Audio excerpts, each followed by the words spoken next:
Hi, it's Will Swain from Broker Engine, and in this short video I'm going to demonstrate the use of the Mortgage Broker Growth Calculator.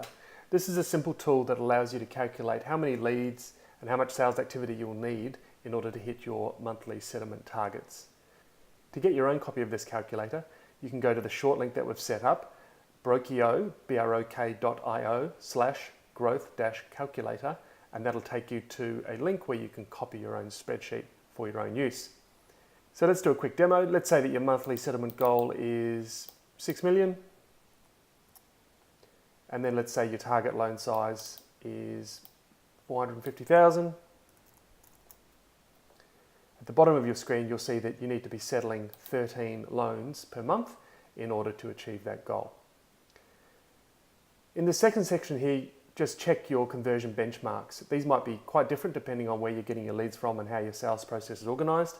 But let's just do an example here. So let's say that 3 in 10 leads will actually result in an initial interview. I would change this piece here to 30%. And let's say that 50% of the people that I do an initial interview with will go to an actual formal loan presentation.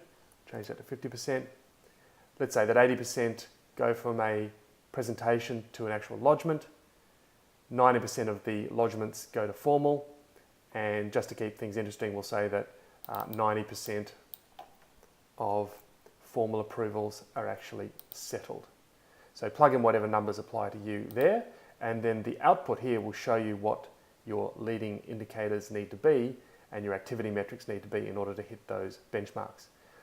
So to hit the 6 mil, I'll need to settle 13 loans, which means I'll need 15 formal approvals, 16 lodgements, 21 presentations, 41 interviews, and 137 leads per month. Here we've broken it down weekly, which gives you a rough weekly target to hit. So then I know that if I'm not doing at least 9-10 interviews in a given week, I'm going to be off target and I'm probably not going to hit that number, that 6 mil number at the end of the month. So go ahead and fill in your own numbers, and I hope you find this a useful tool. Thanks.